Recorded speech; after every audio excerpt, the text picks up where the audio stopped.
Hello, this is Tony Heller from RealClimateScience.com, setting the record straight about climate. This video is titled Primal Climate Instincts. Climate alarmists are trying to scare you into submission. They want you to give up your car, your airplane travel, your lifestyle, your meat, your money, and your freedom. And they're trying to do this by creating primal fears of burning up or drowning. It says it right there in Science News. The Arctic is burning and Greenland is melting, thanks to record heat. And Time magazine says, Arctic fires to record temperatures. What's causing extreme weather? And Channel 4 News says, Greenland loses 10 billion tons of ice as heat wave takes its toll. Of course, the people back home reading these rags aren't experiencing this bad weather. But somewhere out there far away, the world is really falling apart, and it's all your fault. Let's look at the climate damage they say you've done. First, let's look at the claim of record heat. According to Dr. Roy Spencer at the University of Alabama in Huntsville, the claimed record temperatures this year are the result of bad data. The data set being used to make these claims of record heat, ERA5, has diverged massively away from other data sets. After the year 2010, that data set took a huge hockey stick upwards of 0.2 degrees and has stayed there ever since. If you've been watching my videos, you know there's nothing unusual about climate scientists altering data in order to achieve an objective. In fact, it's standard operating procedure. Now let's look at the claims that Greenland is melting. This is the surface mass balance graph for Greenland from the Danish Meteorological Institute. The dark blue line represents the year 2017, which had near record high amounts of ice gain in Greenland. And the turquoise line is 2018. Which also had very high levels of ice gain in Greenland. But they don't want to talk about the past 2 years. All they want to talk about is this year, which has had below normal amounts of ice accumulation in Greenland. Greenland's surface has actually gained about 250 billion tons of ice since September 1st of last year. If you total up the surface mass balance for 2017, 2018, and 2019, you can see that Greenland's actually gained a large excess of ice over the last 3 years. But they're not interested in the 1.5 trillion tons of ice gain on the surface of Greenland over the last 3 years. What they're interested in is a couple warm days last week. Now let's look at their next primal fear, fire. NASA says fire season's getting longer, more frequent. That's really bad. Look what emissions from your car did. It started that fire and it's going to come burn up people's houses. And NASA, those are the people who went to the moon, right? They must know what they're talking about. Now let's look at the actual forest fire data from the U.S. Forest Service. This is burn acreage in the United States going back to the year 1916. You can see that there was a huge spike in burn acreage from the 1920s through the 1950s. Burn acreage from the 1930s was actually about 5 times higher than it is now. So where did the claim of increasing burn acreage come from? Well, if you go back about 20 years, you can see there's been a little bit of an increase. But that's only if you ignore everything before 1960. And if we go back even further to the pre-industrial period, we can see that burn acreage was about 10 times higher then as it is now. And that was when CO2 levels were below 280 parts per million. The fires were so bad in the 1930s that they had 300,000 young people waging the most extensive campaign in the nation's history to reduce huge annual losses caused by forest fires, insect pests, and tree diseases, all the things which they blame on global warming now. Young people don't do that anymore. They stay home and play video games on their fossil fuel-powered computers. Now let's go back and look at the NASA claim again. Fire season's getting longer, more frequent. Is this credible? If we look at precipitation in the United States, we can see that it's been increasing steadily since the 19th century, and this year's at a record high. And temperatures so far this year in the United States have been the coolest on record. Almost the entire United States west of the Mississippi has been below normal temperature this year. And precipitation has been far above normal over almost the entire country. So cool weather and wet weather is not conducive to forest fires. Almost everybody outside of the U.S. government understands that. Now let's look at the NASA claim that the fire season is getting longer. Look at the Boston Globe from May 3, 1884. Dangerous forest fires. Pennsylvania and Indiana swept by flames. Hundreds of people in the Blue Mountains trying to stop their progress. So they're having huge forest fires in the beginning of May in the Midwest and the East. That doesn't happen anymore. This year people were still digging out from the snow. Now let's look at 1889. April 23rd, forest fires in Wisconsin. Forest fires are doing great damage in Marathon County. Wow, huge forest fires in Wisconsin in April. That doesn't happen anymore. April 15th, 1880, huge forest fires in New Jersey. Imagine the hysteria if that happened now.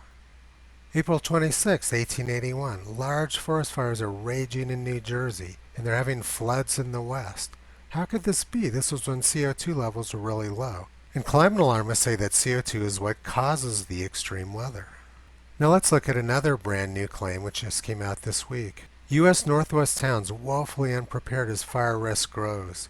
Nestled in Washington's Cascade Mountains, the region, famous for its rainfall, has long escaped major burns, even as global warming has driven an increase in the size and number of wildfires elsewhere in the American West.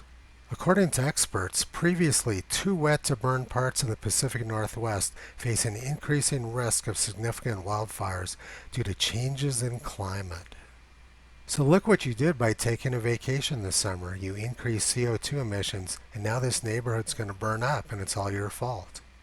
According to these unnamed experts, it was previously too wet to burn in the Pacific Northwest and the Cascade Mountains. But as is normally the case, the article has nothing to do with reality. The largest fires in U.S. history occurred in the Pacific Northwest in 1910. In the summer of 1910, a devastating series of forest fires swept over Idaho, Montana, and Washington, culminating on August 20 to 21st in what is now known as the Big Blow-Up. Look at the damage it did. It burned up more than 3 million acres. And what about the Cascade Mountains, which this article said were previously too wet to burn? January 11, 1884, forest fires raged in the Cascade Mountains. The smoke from these sources became so dense that it almost obscured the sun, and at times entirely, and we could view the sun during the months of June, July, and August without dazzling our eyes. These forest fires went on for 3 months in the Cascade Mountains, which the experts said was previously too wet to burn. August 12, 1885, destructive forest fires in Washington Territory. 1 man burned to death, Portland, Oregon. August 28, 1889, Seattle, Washington. This year forest fires are more extensive than usual, and the amount of timber destroyed is almost beyond computation. The entire eastern slopes of the Cascade Mountains, from Natchez Pass north of the boundary, is reported to be in flames. But how can this be? Experts said that these mountains were previously too wet to burn. At the same time those fires were burning in Washington, they were having huge fires in Oregon, too. Very heavy forest fires are reported raging in portions of Washington County, and many people are engaged in fighting back the flames to save the property. Baltimore Sun, June 22, 1902, swept by forest fires. Cascade Mountains burned to the edge of noted resort. August 17, 1904, forest fires raging on the Pacific coast. August 20th, 1915, forest fires in Cascade Mountains. 300 men, many of them farmers, called from their harvesting were fighting 3 big forest fires today in the Cascade Mountains near Mount Hood. September 17, 1929, weary firefighters are still alert, watching outcome of forest fire in Cascade Mountain woods which threatens town. An army of weary, sleepless men were stationed in the foothills of the Cascade Mountains today, watching the progress of a forest fire that has destroyed 6 houses, a hotel, a logging camp, trapped 200 fighters, and sent 1 workman to a hospital violently insane. How can the experts in this article have not known about this? It took me about 10 minutes to find all these articles, and I'm not getting paid like they are. But here's the real kicker. This is NASA's fake temperature graph of U.S. temperatures. What they show is that all these raging forest fires we just looked at occurred during the coldest years on record. But now they claim we don't get fires in the Cascade Mountains anymore, and it's a lot warmer there. But they want to blame the fires on global warming when the fires actually occurred when it was a lot cooler. There's never any consistency to what climate alarmists say. They just make things up as they go along. Now let's look at what were probably the worst fires in U.S. history in October 1871. New York Times, October 7, 1871. Prairies in flames. 150 miles swept by fire, men, women, and children fleeing for their lives, immense loss of property of all kinds. From the St. Paul Pioneer, October 3rd. On Thursday morning or Friday morning last, the prairie to the south of Breckenridge, the terminus of the main line of the St. Paul and Pacific Road on the Red River, took fire, and fanned by a high wind which prevailed at the time, spread with a frightful rapidity. No person except those who have lived upon the immense prairie of the West can form any idea of what a fearful, awe-inspiring, terrific sight is to see the fire run right over hundreds of miles of territory. By October 7th, the fires had spread from Minnesota into Wisconsin. And then, October 8, 1871, was one of the most destructive days in U.S. history. The city of Chicago burned to the ground. The story is that Mrs. O'Leary's cow started the fire, but obviously that isn't true. Chicago was quite a sight that day. But Chicago isn't where the biggest fires were on October 8, 1871. They were all around the Great Lakes, with the largest one being up in Wisconsin, burned a massive area around Green Bay. The town of Peshtigo, Wisconsin was completely destroyed, and more than 1,000 people there died in the flames. Survivors say that the fire came out of nowhere. There was just a sudden loud roar, and then massive flames came, and there was no way to escape it. Many people boiled to death in wells trying to stay cool. Bodies were found with coins melted in their pockets. And remember, this was back in the days when experts said it was really cold and we didn't get fires. One thing we know for sure that hasn't changed since 1871 is people's ignorance about climate. Here's an article from the Brisbane Courier, Tuesday, January 10, 1871, Imaginary Changes of Climate. A plentiful crop of speculation from weather prophets and projectors and half-instructed meteorologists and all the philosophic tribe of Laputa in general, to whom the periodical press now affords such fatal facilities. Every season is sure to be extraordinary, almost every month one of the driest or wettest or windiest, coldest or hottest ever known. Much observation which ought to correct a tendency to exaggerate seems in some minds to have rather a tendency to increase it.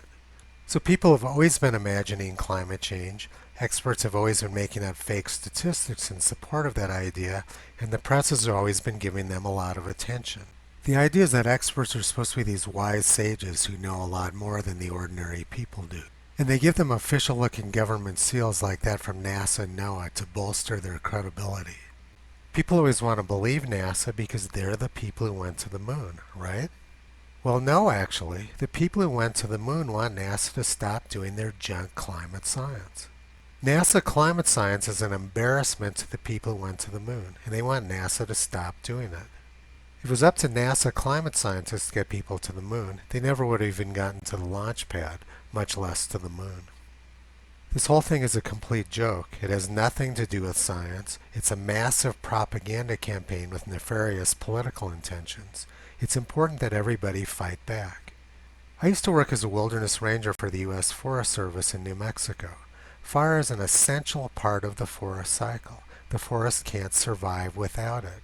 When we suppress fires too much, we get things like infestation of pine beetles. And sooner or later, the forest is going to burn. You can either get smaller fires now or much larger fires later. Fire suppression has very dangerous consequences. I grew up in Los Alamos, New Mexico, which had a huge forest fire in the late 1970s and a couple of very large fires in the early part of this century. People were very upset about the damage they did. But now, 10 years later, the mountains are growing back with incredible greenery. They're much more beautiful now than they were prior to the fire. I took this picture a few weeks ago. It's always horrible when a fire occurs, but the forest needs it, and in the long run, everybody benefits from it. This autumn in Los Alamos is going to be very spectacular, with a massive new growth of aspen trees on the east side of the Jemez Mountains. If you get a chance to go up there, I would definitely recommend it around the end of September. If you build your house in the pine forest, there's a pretty good chance that it's going to burn. That's just part of the cycle of nature. Blaming it on climate change is Dark Ages mentality from very primitive thinkers, who the press usually calls experts. Visit Toto on the web at realclimatescience.com. He's been pulling back the curtain on junk science, propaganda, and organized crime for a long time.